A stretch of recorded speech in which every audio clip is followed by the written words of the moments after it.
नमस्कार, good news Bharat के YouTube channel में आप सभी दर्शकों का स्वागत है। मैं हूं संजीव कुमार शर्मा और आइए देखते हैं आजमगढ़ की कुछ खबरें फटाफट अंदाज में।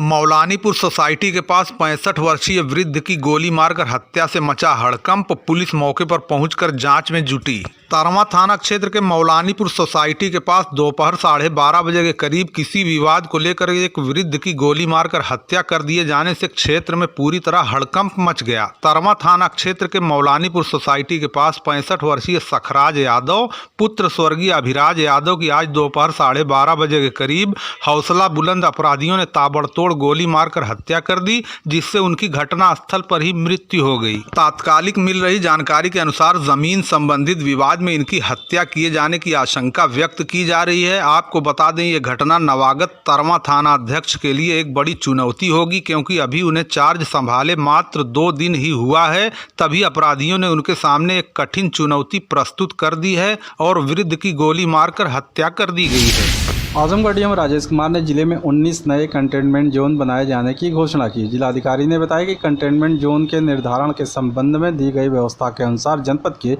राजस्व ग्राम खराट तहसील मार्टिनगंज, राजस्व ग्राम जमुआवा तहसील मार्टिनगंज, राजस्व ग्राम रानीपुर रजम तहसील मेहनगर, राजस्व ग्राम रानीपुर रजम तहसील मेहनगर, अनुसूचित जाति बस्ती राजस्व ग्राम मेढ़ी तहसील निजामाबाद, तहबरपुर महुआर नहर के बाईं तरफ राजस्व ग्राम शहनूपुर तहसील निजामाबाद, पंडिताना बस्ती राजस्व ग्राम बरतानी तहसील निजामाबाद, कुर्मी टोला तहबरपुर तहसील निजामाबाद, राजस्व ग्राम बीनापार तहसील निजामाबाद, आवास संख्या 18 रिजर्व पुलिस लाइन नगरपालिका परिषद आजमगढ़, राजस्व ग्राम जगदीशपुर तहसील सदर, राजस्व ग्राम खैरपुर जगजीवन तहसील सदर, राजस्व ग्राम रामपुर टंडवा तहसील सदर, राजस्व ग्राम हीरापट्टी तहसील सदर, आवास विकास कॉलोनी मोहल्ला गुलामी कापुरा नगरपालिका परिषद आजमगढ़, मोहल्ला सरफुद्दीनपुर नगरपालिका परिषद आजमगढ़, राजस्व ग्राम महराजपुर तहसील सदर, हमिलो नगरपालिका परिषद मुबारकपुर तहसील सदर, राजस्व ग्राम अवाव तहसील सदर का संपूर्ण क्षेत्र कंटेनमेंट जोन होगा। इन क्षेत्रों में कंटेनमेंट जोन प्रोटोकॉल का 100% अनुपालन सुनिश्चित किया जाएगा, जिसमें कॉन्टैक्ट ट्रेसिंग चिकित्सा अधिकारी द्वारा किए गए रिस्क निर्धारण के आधार पर व्यक्तियों को होम या इंस्टीट्यूशनल क्वारंटाइन किया जाना है। आजमगढ़ जिले के मौलानीपुर में वृद्ध की हत्या के मामले में एसपी ने बताया कि प्रथम दृष्टया जमीनी विवाद प्रकाश में आया है। पुलिस अधीक्षक सुधीर कुमार सिंह ने बताया कि तरवा थाना क्षेत्र के मौलानीपुर गांव के रहने वाले 65 वर्षीय सखराज यादव अपने पौत्र के साथ अलग रहते थे। उनके 2 बेटे हैं। जांच में पता चला कि दोनों बेटों को लगा कि सड़क किनारे जो कीमती ज़मीन है उन्हें नहीं मिलेगा। इसी बात को लेकर वृद्ध की हत्या की आशंका है। फिलहाल जाँच चल रही है। जो भी तथ्य प्रकाश में आएगा उसके आधार पर कार्रवाई की जाएगी। पुलिस ने शव को पोस्टमार्टम के लिए भेज दिया है। देखिए, आज जो मैं भी मौके पे गया था और वो कुछ प्रथम दृष्टया आपसी विवाद लग रहा है, क्योंकि जो वृद्ध हैं उनके 2 बच्चे हैं और वो उन्हें ज़मीन नहीं दे रहा। रोड साइड की पूरी ज़मीन है, वो ज़मीन वो खाली भी पड़ी है। अब वो अपने नाती के साथ रहते हैं। अभी उन्होंने गाजीपुर में 5 लाख रुपए की ज़मीन 1 बीघा बेची है, उसका पैसा भी अपने पास ही रखा था। तो ये पारिवारिक विवाद में उनकी हत्या हुई है और अभी 1-2 दिन में सभी स्थिति क्लियर हो जाएगी। कुछ क्लूज मिले हैं जो बहुत जल्दी वर्कआउट होगा। और उसमें मैंने जैसे बताया कि उनके 2 लड़के हैं और दोनों लड़कों को ज़मीन नहीं देना चाहते। जो उनका नाती है उनमें से एक का जो बच्चा है यानी पोता है, उसी के पास वो रहते हैं और दूसरे लड़कों को ये लगता है कि सारी ज़मीन ये इन्हें दे देंगे तो हमारे पास कुछ नहीं बचेगा। इवन उन्होंने उसे जोतने भी नहीं दिया। पूरी रोड साइड की ज़मीन जो करोड़ों रुपए की ज़मीन है वो खाली पड़ी हुई। तो मुख्य विवाद इस परिवार के आंतरिक ज़मीन बंटवारे का है और उसी में आगे जाके ये मुझे ऐसा लगता है कि उसी के कारण। आजमगढ़ जिले में पिछले 1 माह के अंदर पुलिस द्वारा अपराधियों के खिलाफ किए गए उत्कृष्ट कार्य के लिए अपर मुख्य सचिव गृह अवनीश अवस्थी ने जनपद पुलिस को 1 लाख रुपए का नगद पुरस्कार दिया है। एसपी सुधीर कुमार सिंह ने अपने कैंप कार्यालय में आयोजित प्रेस वार्ता के दौरान ये जानकारी दी। एसपी ने बताया कि बीते 1 माह के अंदर अपराधियों के खिलाफ किए गए कार्रवाई की बात की जाए तो कुल 336 गंभीर अपराध वाले अभियुक्तों की गिरफ्तारी की गई। इस अवधि में शस्त्र बेचने व प्रयोग करने वालों के खिलाफ चलाए गए अभियान में 1 रिवाल्वर, 29 पिस्टल, 1 बंदूक, 76 तमंचे बरामद किए गए। इनमें से 7 अपराधी कुख्यात मुख्तार अंसारी गैंग के लोगों को अत्याधुनिक हथियार व कारतूस सप्लाई करने वाले भी शामिल हैं, जिनके कब्जे से 11 पिस्टल व AK-47 की भारी मात्रा में कारतूस बरामद किए गए। इसी तरह विभिन्न थाना क्षेत्रों की पुलिस टीमों से बदमाशों के साथ 17 पुलिस मुठभेड़ भी हुई है, जिसमें कुल 29 इनामिया टॉप 10 बदमाश गिरफ्तार किए गए हैं, जिसमें से 2 बदमाश पुलिस की गोली लगने से घायल भी हुए। 7 4-पहिया वाहन और 25 बाइक भी बरामद की गई। इसी कड़ी में अवैध शराब, मादक पदार्थ बनाने व बेचने वालों के खिलाफ कड़ी कार्रवाई की गई, जिसमें लगभग 2000 लीटर शराब, 12,000 ग्राम से अधिक गांजा, स्मैक व अन्य नशीले पदार्थ बरामद किए गए हैं। आज श्री अवनीश अवस्थी जी, जो कि हमारे शासन में गृह विभाग के अपर मुख्य सचिव हैं, उनके द्वारा जनपद पुलिस को जो बीते 1 माह में जो अपराध और अपराधियों के खिलाफ और विशेषकर जो असला तस्कर हैं और असला सप्लाई करने वाले हैं, कारतूस सप्लाई करने वाले हैं, उन लोगों के खिलाफ कार्रवाई करने के लिए जनपद पुलिस की को शाबाशी दी है और 1 लाख रुपए नगद इनाम देने की घोषणा की है। जो जनपद पुलिस द्वारा विगत 1 माह जो उत्कृष्ट कार्य किए गए हैं, उसमें उनके द्वारा 337 गंभीर अपराधों वाले अपराधियों को, जो अपराधी हैं, उन्हें जेल भेजा है। इसके अतिरिक्त असला बरामदगी विषय में भारी बरामदगी हुई है और इसमें जो असला तस्कर हैं उन्हें गिरफ्तार किया गया है और उनके पास से 30 रिवाल्वर पिस्टल और करीब 75 तमंचे बरामद किए गए हैं। इस बरामदगी में 7 लोग ऐसे हैं जो मुख्तार अंसारी गैंग के जो लोग थे, जो उनके सदस्य थे, उन्हें असला सप्लाई किया करते थे और इसमें उनके पास से जो मुख्तार अंसारी गैंग के जो सदस्य हैं, उनके पास से 11 पिस्टल बरामद किए गए हैं और AK-47 के, जैसे कि आपने देखा था, भारी मात्रा में कारतूस बरामद किए गए थे। AK-47 एक जो अभियुक्त था, उसमें वो फरार हो गया था, वो लेकर वहाँ से भाग गया था।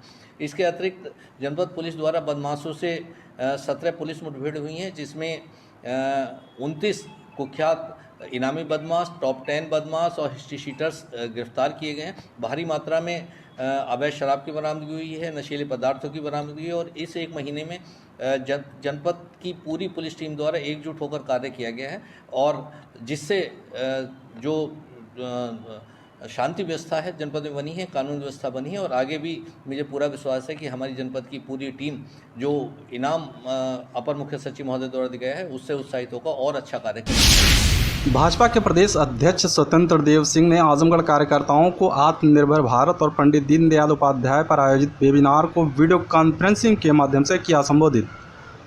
प्रदेश अध्यक्ष ने संबोधित करते हुए कृषि बिल के संबंध में कहा कि प्रधानमंत्री नरेंद्र मोदी के नेतृत्व में केंद्र सरकार ने 2 विधेयकों के माध्यम से कृषि के क्षेत्र में क्रांतिकारी परिवर्तन का मार्ग प्रशस्त किया है। किसानों के जीवन में परिवर्तन लाने वाला यह निर्णय है। उन्होंने कहा कि 25 सितंबर को एकात्म मानवतावाद के प्रणेता जनसंघ के संस्थापक पंडित दीनदयाल उपाध्याय की 104वीं जयंती पर सभी बूथों पर कार्यक्रम का आयोजन किया गया। भाजपा कार्यकर्ताओं के जीवन में शायद ही कोई ऐसा दिन होगा जब पंडित दीनदयाल उपाध्याय और उनके आदर्शों विचारों को याद न करते हों। उन्होंने कहा कि पिछले 1 वर्ष में प्रधानमंत्री नरेंद्र मोदी के नेतृत्व में केंद्र सरकार ने उनके सपने को पूरा किया। प्रदेश अध्यक्ष ने कहा कि प्रधानमंत्री ने बुद्धिमत्ता और दूरदर्शिता का परिचय देते हुए लॉकडाउन का निर्णय किया और जनता को जागरूक करते हुए उसे सफल भी बनाया। मिलते हैं एक छोटे से ब्रेक के बाद। आप देखते रहिए गुड न्यूज़ भारत।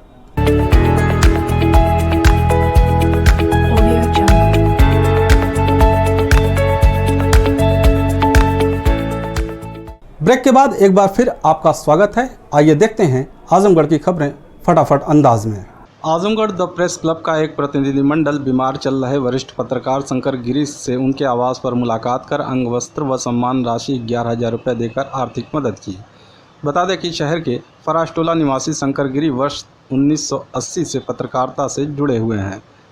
इस दौरान उन्होंने कई समाचार पत्रों में काम किया। पिछले कुछ वर्षों से वे लगातार बीमार चल रहे हैं, जिसके कारण आर्थिक स्थिति खराब हो गई है। 2 वर्ष पूर्व इनके पुत्र का भी निधन हो गया। इससे पूरे परिवार का बोझ भी इन्हीं के कंधों पर है। अध्यक्ष SK सत्यन के नेतृत्व में संगठन के लोग उनके घर पहुंचे तो पुराने साथियों से मिलकर वे अभिभूत नजर आए। संगठन के लोगों ने अंग वस्त्र पत्र भेंट कर उन्हें सम्मानित किया तथा सम्मान राशि के रूप में 11,000 रुपये सौंपे। अध्यक्ष एस के सत्य ने कहा कि यूपी सरकार ने मान्यता प्राप्त पत्रकारों के बीमा का फैसला किया है, लेकिन यह भेदभावपूर्ण निर्णय है। सरकार को गैर मान्यता प्राप्त पत्रकारों को भी इस योजना में शामिल करना चाहिए। साथ ही सरकार को यह सुनिश्चित करना चाहिए कि पत्रकारों का जीवन सुरक्षित हो। इसके लिए पत्रकार पेंशन योजना शुरू करनी चाहिए। आजमगढ़ के बहुत ही वरिष्ठ पत्रकार हैं शंकर गिरी जी, और पिछले काफ़ी दिनों से बीमार हैं। लगभग 40 साल से ये पत्रकारिता करते थे और इन्होंने अपना पूरा संघर्ष करके पत्रकारिता किया है और पूरी ईमानदारी के साथ। तो आज थोड़ा बीमार पड़े हैं और हम लोगों ने इनको एक सम्मान दिया है इनके घर पर जाकर, इनके पत्रकारिता को देखते हुए, और उसी में हम लोगों ने एक राशि भी इनको सम्मान के रूप में दिया गया है। और इनके इलाज के लिए भी हमारे संगठन के साथी हैं रणविजय सिंह, उन्होंने भी कहा है कि जो इनकी इलाज भी कराएंगे हम लोग, और जो भी मदद होगी उनका किया जाएगा। आजमगढ़ जिले में अशासकीय सहायता प्राप्त माध्यमिक विद्यालयों के प्रबंधक व शिक्षकों का सितंबर माह का वेतन मांगी गई सूचना के आधार पर दिया जाएगा।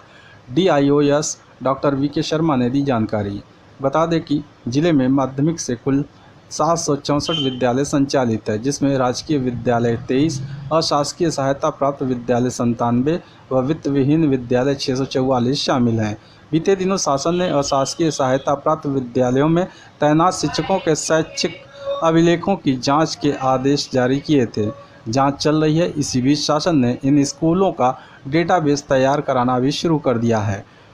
DIOS डॉक्टर VK शर्मा ने बताया कि एडेड स्कूलों को पोर्टल के माध्यम से अपने यहां शिक्षकों, कर्मचारियों, छात्र संख्या, भूमि, भवन, चल अचल संपत्तियों से लेकर संसाधनों का पूरा ब्यौरा 30 सितंबर तक अपलोड करना है।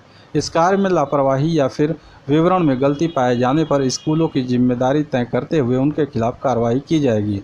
उन्होंने कहा कि यदि विद्यालयों द्वारा समय से डाटा उपलब्ध नहीं कराया गया तो सितंबर माह का वेतन रोक दिया जाएगा। आजमगढ़ शहर के मड़िया जयरामपुर में हो रहे अवैध निर्माण को विकास प्राधिकरण ने रोक लगाते हुए सील कर दिया। ADA सचिव बैजनाथ ने बताया कि सीलबंदी की कार्रवाई का उल्लंघन करने पर निर्माणकर्ता के खिलाफ FIR दर्ज कराई जाएगी। उन्होंने बताया कि स्थल निरीक्षण के दौरान नरेंद्र कुमार सिंह के विरुद्ध वाद दाखिल किया गया था। विकास प्राधिकरण के बार बार रोकने के आदेश के बाद भी स्थल पर निर्माण जारी रखा जा रहा है। शहर कोतवाली पुलिस के सहयोग से सील कराते हुए पुलिस अभिरक्षा में दे दिया गया है। आजमगढ़ जिले में बिना विनियमन शुल्क जमा किए ईंट भट्टा संचालन पर शासन ने रोक लगाई है। DM ने दी जानकारी।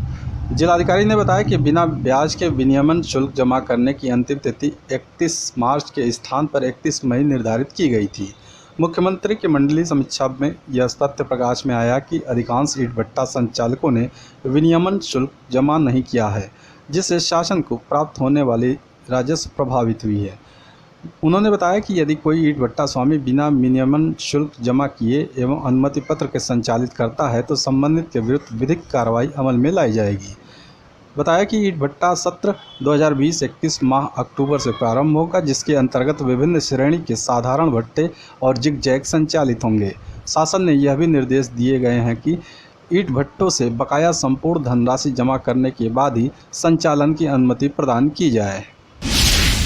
भारी बारिश के बाद देवगांव और लालगंज के कई बेसमेंट में घुसा पानी, कई दुकानों का हुआ काफी नुकसान। भारी बारिश के बाद देवगांव और लालगंज में बेसमेंट में बनी दुकानों में पानी भर जाने से दुकानदारों का काफी नुकसान हो गया। देवगांव में जहां यूनिवर्सल मोटर्स के बेसमेंट में पूरी तरह पानी भरा हुआ है, वहीं लालगंज की मिठाई की दुकान तथा इलेक्ट्रिक की दुकान में पानी भरा देखा जा सकता है। देवगांव में महनाजपुर मार्ग पर एक इलेक्ट्रॉनिक की दुकान पूरी तरह लबालब पानी से भर गई तथा वह नीचा होने के कारण काफी नुकसान हो गया। अभी भी पानी भरा हुआ है, जिससे दुकानदार को काफी समस्या उत्पन्न हो रही है। वहीं आजमगढ़ वाराणसी मुख्य मार्ग पर यूनिवर्सल मोटर्स के बेसमेंट में भी पूरी तरह पानी भरा हुआ देखा जा सकता है, जिससे दुकान खोलने में भी समस्या उत्पन्न हो रही है।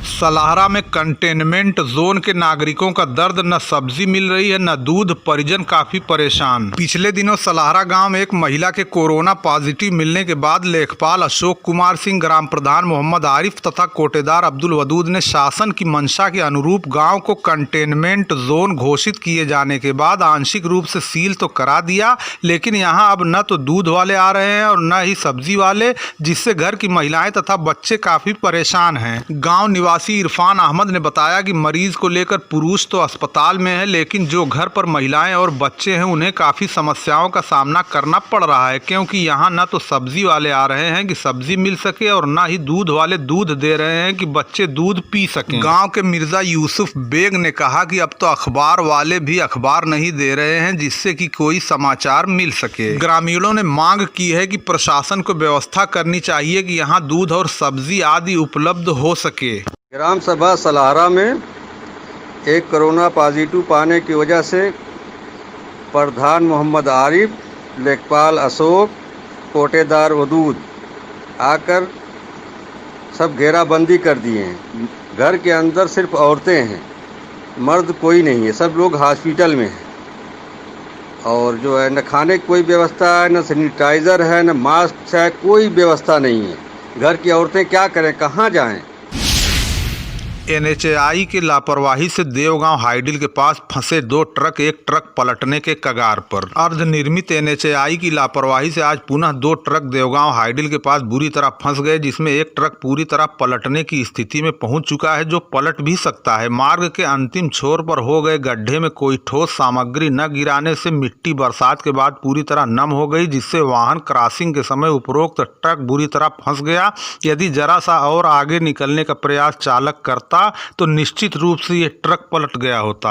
आपको बता दें, एनएचएआई के वर्षों से निर्माण की गति धीमी होने से जहां आजमगढ़ वाराणसी मार्ग पूरी तरह चलने योग्य नहीं रह गया है, वहीं अच्छे रोड के प्रयास में ट्रक आदि अर्धनिर्मित एनएच 233 से पार निकलने का प्रयास करते हैं, लेकिन इसकी लापरवाही की भेंट चढ़ जा रहे हैं।